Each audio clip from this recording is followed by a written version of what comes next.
We are back. What is up, everyone? Welcome. I am your humble host, Pete Rogers, and I am joined by my fellow nerds, the resident old man, Clark Barnes, and the working girl, Jordan Smith. Oh, my goodness, you guys. It's been so long.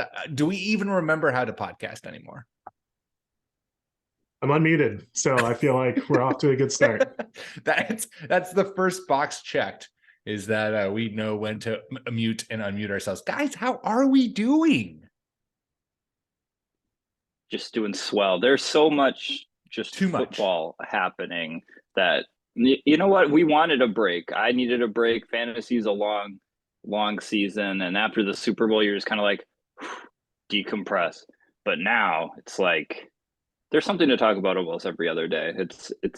There's all quite kinds wild. and this free agency, this offseason especially, man. I mean, like, it's not just been players who have moved in free agency, like free agents. It's also been, we've had a bunch of big trades go down. Obviously, there's the whole Lamar saga, which I'm sure we'll touch on. But yeah, there is so much to dive into, and I think the best place to start is just Clark. Tell us what's been your favorite signing so far, or a favorite signing. Oh, we're starting with the positive. I was ready to go with the negative. I like Jamaal Williams to the New Orleans Saints. Derek Carr is an improvement over Andy Dalton, while probably not a gigantic one. Lots of questions in the air about where Kamara is going to be. Jamaal Williams, loved him last year. It seems like a really nice guy, and then is going to fall into at least a similar role with opportunity for more early in the season if Kamara can't play. For sure. This is a great one. I think that Jamaal Williams, again, is going to retain that kind of goal line work. He might not see 17 touchdowns, but it seems like the Saints have long tried to avoid Alvin Kamara as their kind of goal line bruising back. And so I don't feel like it's too outlandish to think that Jamaal Williams is going to kind of be the go-to guy inside the 10, inside the 20 for the Saints. And Alvin Kamara is going to return to kind of that role where he was thriving in, which was like 100 to 150 carries and 100 targets in a season, and really operating between the 20s. And then once they get into the goal line range, you see Jamaal Williams shift into that backfield, which he just made money off of doing that all last year for the Lions, and in an offense that could be more potent than expected. I like it a lot. I think it's a good signing, and it's a good spot. And the Saints offense may be a little frisky, maybe with some D-Car in that backfield. Yeah, I think we've seen a lot of instances with the Saints. I'm thinking back to like the Mark Ingram days, and then Latavius Murray after that. Is like Alvin Kamara kind of tends to either get dinged, or his touches in certain areas and game situations aren't always going to be there for him. And they want that other guy. They want that number two to take up and grind those hard yards. And Jamaal Williams is that guy. He's a slam into the back of the offensive line and get those tough yards or score from, inside the 5 type of runner. He can be utilized in the passing game as well. And I think Derek Carr can take a little bit more advantage of that than Jameis Winston, not Jameson Winston. Yeah, especially in the passing game, I feel like that's going to be something that Kamara and maybe Jamaal Williams. We've seen Jamaal Williams operate in the passing game before, but that's something that neither Jamin. Now you got me doing it, Jordan. It's the rust. It's the cobwebs. We're knocking it off. It's James Williams. No, Jameis Winston does not check down the football, but Derek Carr does. Jordan, what's a signing you've liked this offseason? My signing that I love this offseason, and this is just, it's got to be all upside. You have to look at it in that sense, is the Rashad Penny signing in Philadelphia. Caveat, asterisk, as long as they don't go ahead and draft Bijan Robinson or somebody else in the draft. I'm like, Rashad Penny be running behind this really good offensive line. I know he's had his injuries and all that other good stuff, but the Eagles are really good franchise that likes to they kind of build from the spine of your football team. They like to get the defensive line in check, and they like to get the offensive line in check. And they've definitely retained a lot of talent on that offensive line, even though we thought maybe they would lose one, or like Jason Kelsey, we thought maybe he could retire, that sort of thing. But Rashad Penny, if he stays healthy, he genuinely looks like a top 5 back in the NFL. He's like a really fun runner. He's fast. He's powerful. He just can't stay on the field, and I don't know if that's a product of him just getting his tail kicked behind a generally bad Seahawks offensive line. They're not necessarily known for having bulldozers over there, but in Philadelphia, maybe they'll keep his jersey a little bit cleaner. I mean, Miles Sanders went from basically us screaming from the rooftops, like, why isn't Miles Sanders a better player? We've been watching him since Penn State, to fantasy winner last year. He had 1,000 yards on the ground. He was really good in the offense with Jalen Hurts and wasn't impacted all that much by having the running quarterback to eat up some of those attempts. So if Rashad Penny stays healthy, I think he can be like he's going to be the late round running back that you could end up grabbing if people are a little bit afraid of his injury history, which is fair. Yeah, I like that. I mean, yeah, great call all around. I also think that it's interesting to track, because isn't Zeke down to his final 3 teams? And he listed, it was like the Jets, the Eagles, and some other team. The Eagles just feel, first of all, classic. Like, if I were Ezekiel Elliott, I would be going to the Eagles so quickly, both because they have the best offensive line in football, and because what better way to just stick it to the Cowboys and Jerry Jones than going to sign with the far more successful NFC East team. But if they do sign Zeke, I don't think that is too damaging to Rashad Penny because of how good of a runner he is. I think it might be a little bit beneficial in terms of his injury luck, in that he would then see hopefully less touches, but he would just be extremely explosive with those touches and hyper efficient, similar to kind of what we saw in Dallas with Zeke and Tony Pollard, where it's just like, why do you not give Tony Pollard a big workload? Because he's a much more efficient runner than Ezekiel Elliott at this point in their careers. And maybe you would have that similar kind of dynamic in Philly if you had a Zeke back there, where Rashad Penny coming back from injury doesn't need to have that, 15 plus touches, 20 plus touches per game workload, but instead gets a more reduced workload, but is still behind that line so fast, so efficient that he could turn a 10, 12 touches into a viable, RB2 on a weekly basis or something like that. Yeah, Penny's going to be inexpensive, and it's going to be a shot worth taking. There's going to be several people in your league like me who took a shot on Penny last year, or now the year Clark's before, been burned, or the year before, or the year before, and so we won't draft him. But he's going to have value eventually, and in Dynasty, almost left for dead before the Eagles news. So roster cut down day coming up for FFPC leagues. We'll see if he makes those 16-man rosters. Yeah. Like 2 weeks last year, the Rashad Penny pick looked amazing. Looked incredible. It was incredible. Yeah. You had to have the foresight to know that he was going to get injured and sell high, because my gosh. And then of course, Ken Waka went absolute Balzerko there. Oh, you guys, I don't even know how to limit what I like. There's a lot from this offseason that I have liked.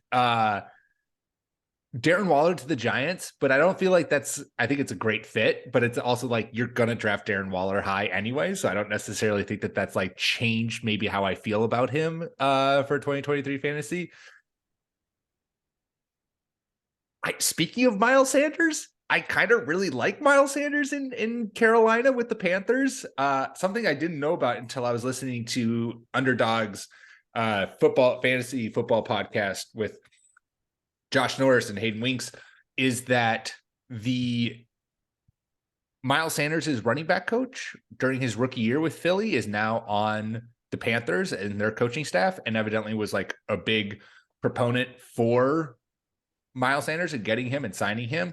And as we all know, I feel like we've pointed this out and alluded to it many times on this show, Miles Sanders' rookie year was a pretty prevalent pass catcher and operating out of that backfield, both as a primary runner, but also as a receiver. I think he had, let's get some stats and information up here, but I'm pretty sure he had something like 70 plus targets his rookie year, which makes me quite hopeful. Let's look: 63 targets and 50 receptions, 500 yards, and 3 touchdowns his rookie year. So clearly I should bring up, you guys, this is what happens when you do 0 notes ahead of time. Panthers running back. I'll fill. Phil. I was going to add. I have. Is it Deuce Staley? Is that who this coach was? Continue. Just go, Clark. Yeah. So. Is it Deuce Staley? Yeah. Mm-hmm. I have been supremely disappointed with most signings this offseason. Darren Waller, 2 years ago, he was very good, and now he's going to an almost completely inept offensive team who won a horrible division, got into the playoffs, and when they played a real team, got spanked. Gave Daniel Jones a ton of money. See, I'm sipping the Brian Dable Kool-Aid, baby. I'm in on Dable. This is not a condemnation of Brian Dable. They made the playoffs with Daniel Jones at quarterback. This is a condemnation of Daniel Jones as a football thrower, which we need in fantasy football. Miles Sanders, jukes for days, and he can catch. Carolina's going to be terrible. They're going to have a rookie quarterback and Terrace Marshall. And who did they just get? They just signed someone. But yes, you're right. It's not great. Adam Thielen. Yeah, you're damn right, baby. That's who I'm talking about. Give me some Thielen down in Carolina. Didn't he had some A+ quote of being like, they're a frisky team or something like that. And I was like, oh, Adam, you know they're not. He said he wanted to go to a winner, or like he wanted to go and chase a ring. I think you're like maybe 6 years away from that one there in Carolina, Adam. Sorry about that one, Adam. I don't think that one's panning out for you.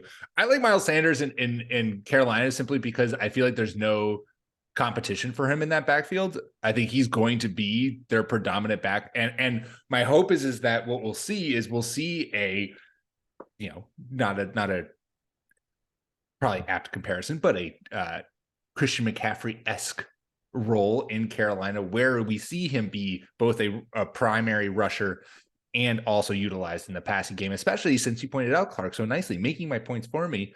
They don't have a lot of people catching the football. So Miles Sanders might be a high targeted player in this offense that has not a lot of people right now.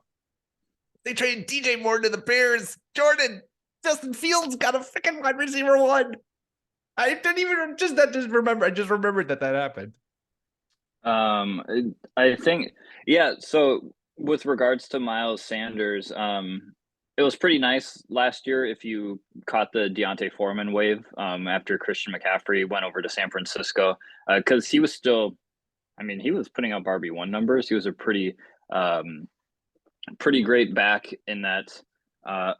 And he went to Chicago as well. So that's another free agent pickup I like. I like him running in Chicago. But yeah, the addition of Deuce Staley is for the over 30s. We all remember Deuce Staley, I think, as a player for the Philadelphia Eagles. But as the coach, he has put together a really solid running attack in Philadelphia. And I think he probably made the move to Carolina so he could get bumped up to OC at some point, which I'm a little blown away that he's like, when you guys were saying it's Deuce Staley confirming that, I was like, is he not an offensive coordinator yet? I feel like he has some special elevated title, but carry on. Probably like running backs coach and like assistant head coach or something like that. I don't know. Running game coordinator. But yeah, I do like Miles Sanders for all the reasons you said too, is the opportunity and just, I believe in Frank Reich. Like, the only question mark is going to be who's going to be their quarterback. Donta Foreman, since he took over that backfield, last year, he had 5 games where he had over 118 rushing yards. It's not bad. Clark, I'm talking you into it. Look at him. You're going to draft Miles Sanders as your RB1. this dovetails into another disappointing signing. And I have some good news after this one, I think. Okay. Donta Foreman coming back. Bruiser for the Texans, had an Achilles injury. These are stories, the NFL, it's the season of stories. Has a 18-wheeler trucking company, comes out of retirement, really wows not only just in NFL terms, but in fantasy football terms, and then gets traded to the Bears and drops the "I'm not here to be anybody's backup," crushing Khalil Herbert believers. So I love that because I'm a David Montgomery believer, and a signing that I do really like. Good old boring David Montgomery going to just crush the DeAndre Swift truthers out there. Yeah, it does feel something where it's like David Montgomery is going to have that starting job by like week 2, and DeAndre Swift is going to be an afterthought because, I mean, look at what happened with Jamaal Williams. Look at what happened to Kerryon Johnson. That's Detroit way right there, is to give the guy, get an RB1 and then make sure that he does not foresee that full potential. We're not going to Barry Sanders this one. God forbid we have a running back who we drafted, reach its full potential. I do like how we've only talked about running back so far. Clearly this is the wide receiver class was not great. And I snuck a Darren Waller in there. Clark immediately shot me down. Derek Carr to the Saints. Does that do anything for anyone? Probably not. It's an improvement. I'm excited about Chris Olave, so I'm still excited now. I think the big Saints passing game news is Michael Thomas. Yeah, going to be a thing again. He's been out with injury for forever, but did play 3-4 games and looked just like his old self. It's been forever. We're going to be in a dynasty league together finally this season, and you're going to see the different takes, and that's the good thing about dynasty. Like, I'm holding on to Michael Thomas everywhere because he might be a thing. Yeah, and if somebody wants to come for old Darren Waller, he can be had pretty cheaply. Clark knows his audience. Clark's wheeling and dealing on the show. Any other moves that people want to highlight before we get into some lowlights? I'm trying to think of any guys who are really standing out to me. I feel like that's basically everyone. Well, am I allowed to Las Vegas? Am I allowed to give a little love to Alan Lazard to the Jets? No, speaking of the Jets, screw that. No, let's talk about Elijah Moore going to Cleveland. That I like. That is a move I like a lot because now you have Elijah Moore getting away from New York, which clearly something was wrong there because he's an extremely talented wide receiver and produced extremely well, but just something wasn't meshing. He goes to Cleveland and gets a massive quarterback upgrade and playing alongside Amari Cooper. And you're playing, I think he's going to play his more natural role in the slot. That to me feels like a player whom you're going to be getting at a decent discount and could way overperform. Like, you're drafting him maybe as a wide, and I don't know what ADP is right now, but maybe you're drafting him wide receiver 4 range, but could be a guy who is routinely like a wide receiver, high end wide receiver 3, wide receiver 2, that guy who you're kind of like, oh, wow, he went from an kind of a mid-round, like, throw of the dart to one of my most reliable and serviceable wide receivers in fantasy this season. There. We talked wide receivers. I like the signing. It has been an absolute roller coaster with Elijah Moore. Was excited about him coming out. He was undersized, but just totally balled out in his first year for where he was taken and for his size. Then buried inexplicably on a Jets roster that could use all of the help that it could get. Now he's going to be playing with Deshaun Watson, who is really good over the middle of the field. We loved Kiki Cutie a little while ago. All of those no-name tight ends that came up in Houston while Watson was there were interesting. So Moore has a chance to revitalize his career with Deshaun Watson in a Browns offense that I think is going to be smoking this year. and might be less run heavy than we anticipate, just because of I think that Kareem Hunt is still a free agent. I don't think he's signed anywhere. So yes, this backfield is really just still Nick Chubb, and we all know that the Browns do not like throwing the ball to Nick Chubb. So it could be something that we see. Poor K, asks Clark. But yeah, so we could see something where this Browns passing game might be a little more potent. Watson has another year of football under his belt, like can get back into the Browns offense, and we'll see what they kind of do in that passing game. Any final positives before we move negative? No. Clark, you wanted to start negative, so start us off.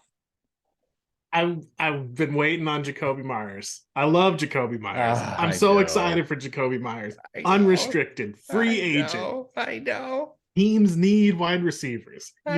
He's talented. He's not, top 12 talent in the league, but very solid. Undrafted free agent, if I'm not mistaken. Easy guy to root for.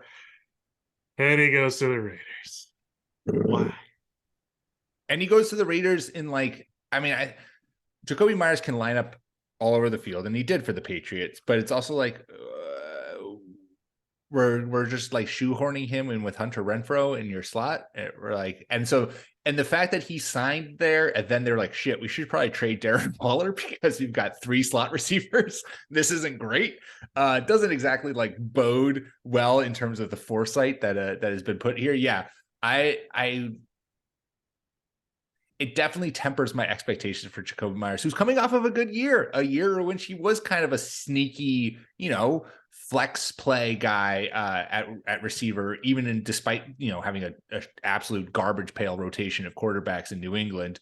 Like, Jimmy G can throw the ball. We trust Josh McDaniels to a certain extent to like be able to like build an offense. Hey man, Jimmy G, let me tell you, Jimmy G was leading the Patriots to success under Josh McDaniels before he got injured and then Tom Brady took back over. But anyways, yeah, it's not my favorite. My hope is that already a savvy route technician in Jacoby Myers is just like going to just soak in all of the Devontae Adamsism and then become, I don't know, next level route runner, which is possible, but it wasn't one where I was coming away from it being like, oh yeah, I'm going to make sure to highlight Jacoby Myers in all my drafts this year. No, sneaky bummer. Jordan, who are you low on after free agency? I'm trying to look. It looks like how much overlap here is there with Jimmy G and Jacoby Myers? Was there any? I don't think so. I think Jacoby came. No, he was definitely 2019 was when he started with the Patriots. Yeah. Not Nimmy Garoppolo, it's Jimmy. Nimmy Garoppolo. Jimmy was. Jimmy. He was already out of there. Okay. I was going to say I like the pairing a little bit more because of it's basically a triangle of people who might have. I mean, I guess Josh McDaniels and Jacoby Myers have overlapped, and then McDaniels and Jimmy G have overlapped. But I would like it better if Jimmy G and Jacoby Myers overlapped. The one I don't really have an opinion on it. I don't not like it because I wasn't going to draft this player anyway because I've just been out is Juju to the Patriots. Yeah. I kind of just think it's you're taking Jacoby Myers and swapping him out for maybe a player that's might not be as good. I don't know. I thought with the move that we got from Juju to Kansas City last year, we might see a little bit more of there he is, he's back, or this is the guy we saw in that 1 year in Pittsburgh and he was suddenly anointed. But I don't know. I think this is just we needed a body and we got Juju Smith-Schuster. I like the Patriots for a target of a wide receiver, hopefully in the draft. So that will definitely lower his stock even more. Yeah, fingers crossed that the Patriots get some sort of passing help in the draft. But I agree with you too, where it felt like I think the one thing that Juju does better than Jacoby Myers is yards after catch from an actual football perspective. And so that makes sense to me, that they saw that maybe as the upgrade that needed to happen in that position. But yeah, it doesn't do anything for me in terms of excitement, unless, Jordan, I have it on good record from Lamar Jackson's agent, Meek Mill, that Robert Kraft is going to tell Bill Belichick that he needs to go get Lamar Jackson. So if Lamar Jackson's in New England, I'm all in on everyone. This is the best day of my life. But that's, if we still have Mac Jones back there, Juju Smith-Schuster is doing nothing for me fantasy-wise. How strange is it that I think the big story in New England is the massive coaching upgrade, moving to offensive mastermind Bill O'Brien. That's huge. I think that's going to be the story, right? And only a man like Pat Matricia could make us excited about Bill O'Brien. And everyone in the NFL knows what the Patriots are going to do on every first down for the entire season already. They are running up the middle. As a former recovering Texans fan, it's going to be incredible. Ramondre Stevenson, baby. I think that it's going to be, I'm coming around on Ramondre. Bill O'Brien's going to run the ball, and I think Mac Jones is okay. I mean, that's it. I think he's okay. Yeah. And again, with Matt Patricia and who's the other fella of not note?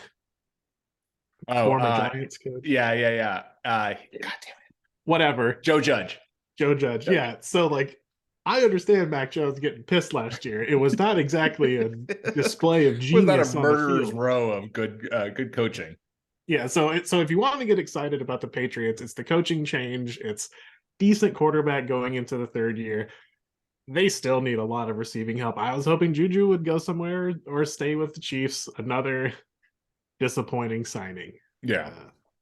I do like what it means for Kadarius Toney. I think that I was all on Kadarius Toney last year, held on to him, got that trade, and I was like, this is the best day of my life. And it did not quite pan out. But I'm having hope again for this year that Kadarius Toney is going to ascend into that wide receiver 1 role in Kansas City and become Patrick Mahomes' best friend. And we'll be like, wait, Travis Kelce, who? No, it's Kadarius Toney is the number 1 wide receiver, and Darren Waller in New York is the best tight end in fantasy. Then I will be riding high. But I do like that. I know I'm supposed to have a move that I don't really like, and you guys kind of covered both of them. It was not a good wide receiver year. Not a good offseason for wide receivers. Is there any move that I also don't really like? Brandon Cooks to the Cowboys. Number 1 wide receiver finally for Big Blue. I don't hate that. I mean, I think it's kind of nice with CeeDee Lamb now. Kind of, what would you move CeeDee into a kind of a more X receiver? Slot. I am diametrically opposed to the community on CeeDee Lamb. I don't think that he's bad, but if I had him anywhere, he would have been sold. I think people are way too excited. I have to go look at Clark's roster on this Dynasty League of ours and see who I buy on the cheap. We've got Mike McCarthy coming to town, who, while the offensive coordinator, who is highly coveted around the league, was walking out the door and said, that guy passed too much. That is a portend of things to come. Tony Pollard, baby. Cowboys. Tony Pollard up the middle 40 times a game. I am here for it. Wait, Clark, all your talking had me thinking of someone, but now I've forgotten. Good. I'm a stimulator, Pete. That's what I do. Okay, I'll ask you this question, you guys. Which of the Broncos wide receivers would you rather see traded? Yeah.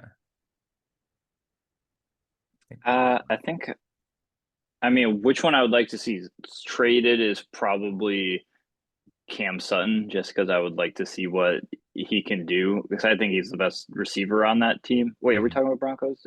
Yeah, Cortland Sutton. Okay. I thought I blanked out there for a second. Yeah, I like him.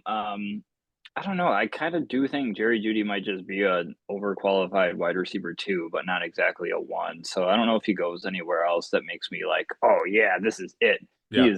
He's the guy now. Same for CD. I think they're both kind of in a similar class. I don't know if he's a legit 1A. That might just be a 1B. That feels right to me.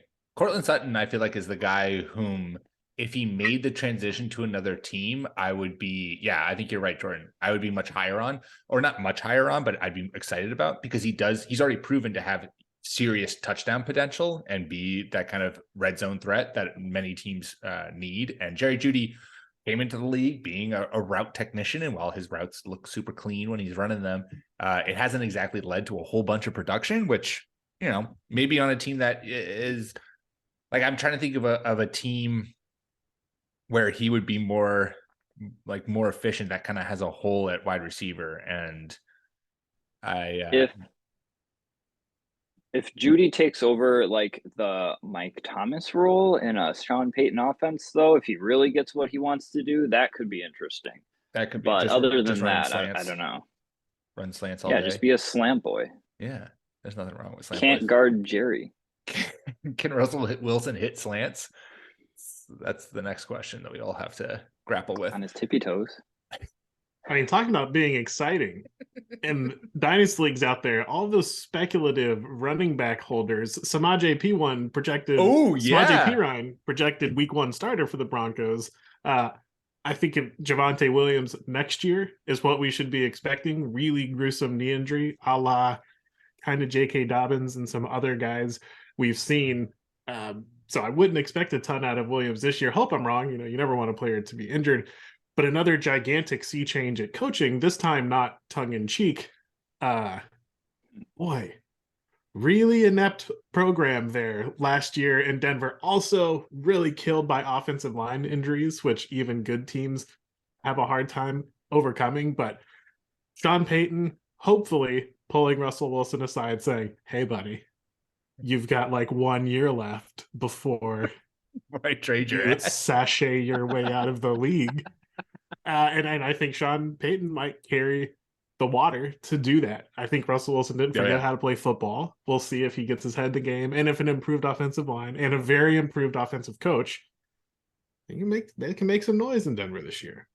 I know this is the issue, man. Is I know I need if the Broncos hold on to everyone, I need Courtland Sutton and Jerry Jeudy and that whole offense I need their ADP to be inflated for no reason other than to prevent me from drafting them. Because if they're coming at a discount, God, I'm going to talk myself into having a lot of Courtland Sutton or Jerry Jeudy shares because you're right, Clark. You're right. Like Sean Payton, the man knows what he's doing. And I think you're totally right too. And I don't know if I have heard this said a lot, and I don't know if it's founded or just people hypothesizing, but it very much seems to me that like Sean Payton is the king of the castle in Denver. And so it's like, it's not Sean Payton or Russell Wilson. It's like, Russell Wilson, we're going to trade you if you're not good. And it's not like, we're going to have to pick between quarterback and coach. It's Sean Payton's, boat to run. And you're right. He has the pedigree to be able to maybe say like,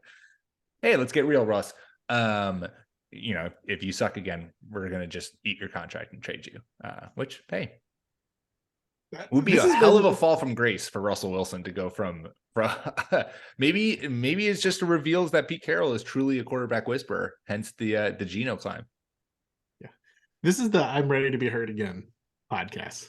We've talked about a lot of players that I'm like, sign me up again. Yeah, and speaking of which, Tim Patrick, I want him in Denver. Probably going to be totally forgotten. I'm in. I'm still in. This. We don't do a really good job of we do a great job of self-reflecting, and then we ignore what we've learned about ourselves. I feel like can't wait to talk myself into the Broncos 6 times before September. In and out. That's the way it's going to be. That's 100% the way it's going to be. Anyone else whom we feel like we want to touch on in both a bad or a positive way heading into 2023 after this offseason? Shout out Jeff Wilson. I just like him. I don't know. Is he still in Miami? Yeah, they're running it back with him in most starts. So I think they kind of retain their fantasy value from what they had last year, which wasn't amazing, but it was nice to be able to plug in one of those guys. Yeah, I feel like both of those guys were very viable in an offense too that I think it's only going to get better. With more time under it. Tennessee, man, what did they what's do? Happening in Tennessee? Nothing. They've done nothing. And apparently they're just shopping Derrick Henry. It's like I feel like that's guys. gonna happen. I feel like that's the domino that's gonna come maybe on draft day or something, like the AJ Brown trade. Like maybe the Bills trade for Derrick Henry. I will be still. Oh man, that would ruin my. That was a signing that I forgot about. I kind of like the Damian Harris to Buffalo. Oh, that's true. I love a interdivisional move, and then for a team that absolutely needs a running back, yeah, I do like that a lot. I do like that. That's a good one as well. Derrick Henry in Buffalo would be very saucy. Or wasn't one of your fits for Bijan Robinson, the Bills, Jordan? I mean, it's every team, but I thought you highlighted Buffalo as one of your fits. Honestly, probably yeah. Actually, no. My best fits for Bijan Robinson were the Atlanta Falcons, Philadelphia Eagles, and everyone. So there you go. So you did highlight the Bills. Well done. Yeah. Do we think Lamar's staying with the Ravens?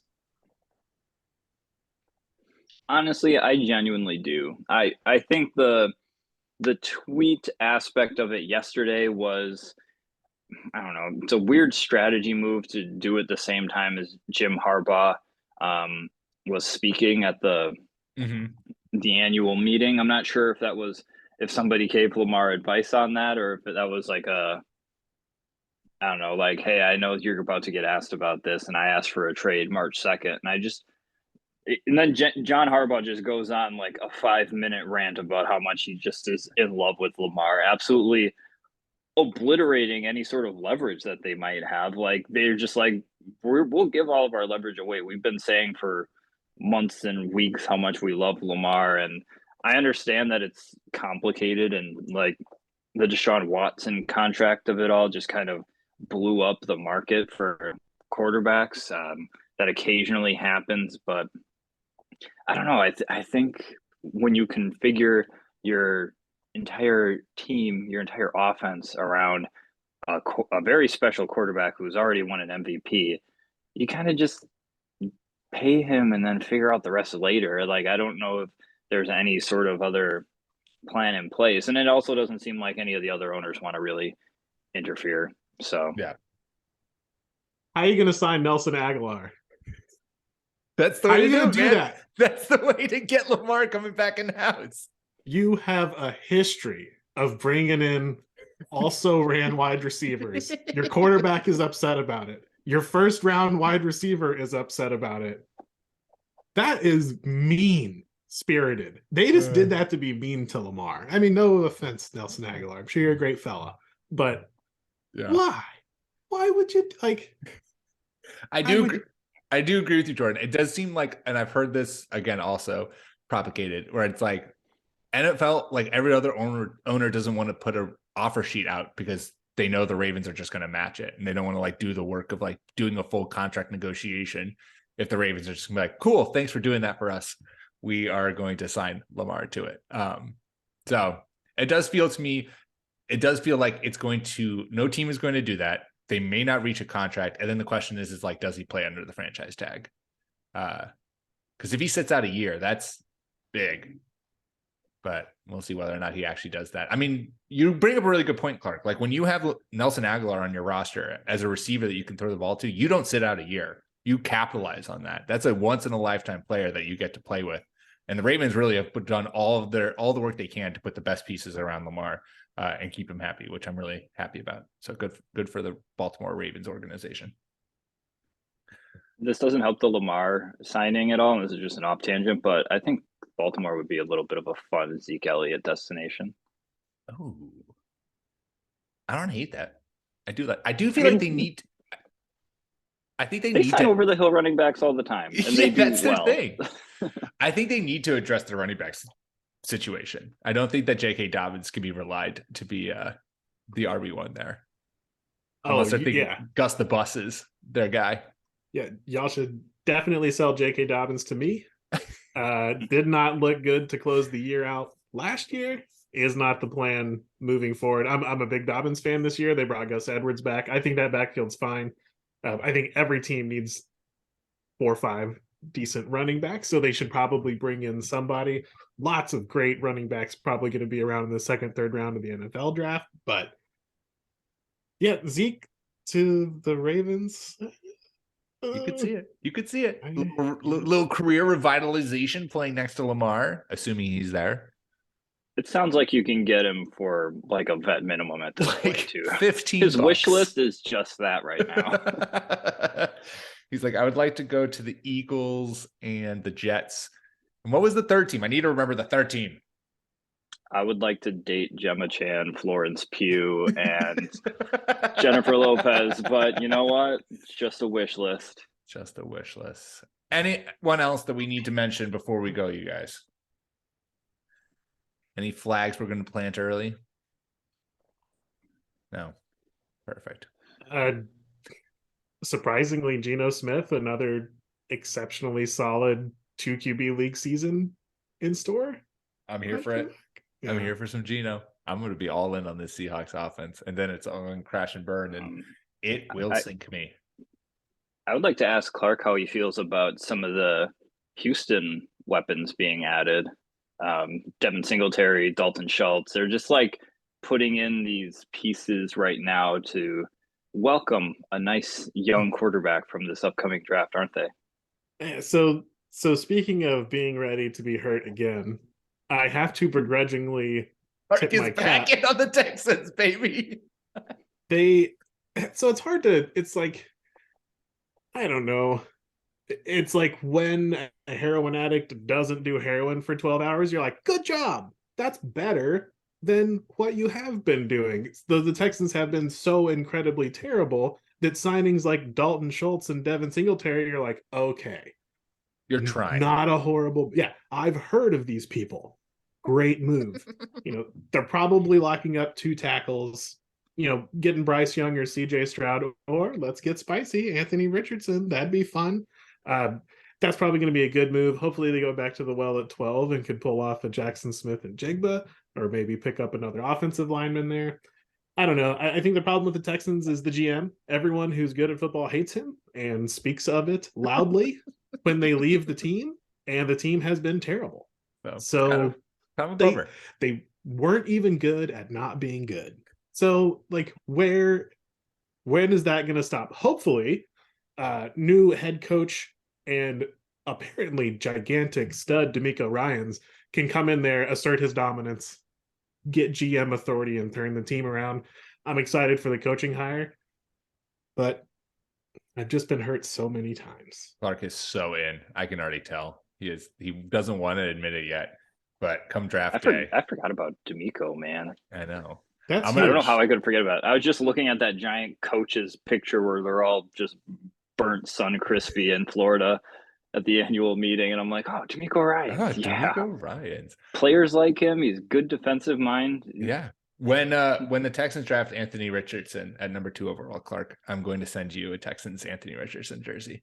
Look, I know that that's probably not a smart move, but I would be so excited. Here for the ride. For the ride. And you know what? He seems like the perfect prospect where you're just like, either this is going to sink our franchise for another 5 years, but who cares? We're already in the toilet, or he will single-handedly pull us out of it.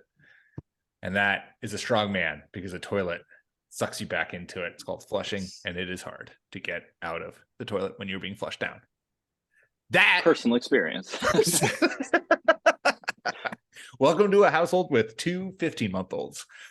That's all we got for you this week. Please rate and subscribe to the podcast on your podcast platform of choice, and make sure you follow us on Twitter at NerdBallFF. You can follow myself on Twitter at Peter M. Rogers. Follow Clark at NFL Clark, and Jordan at Jordan_Smith27. And of course, make sure you check out all the amazing content that we're putting out over on the site at nerdballff.com. Jordan just dropped some Dynasty mock draft rankings. So make sure you go check that out for rookies. And until next week, my fellow nerds.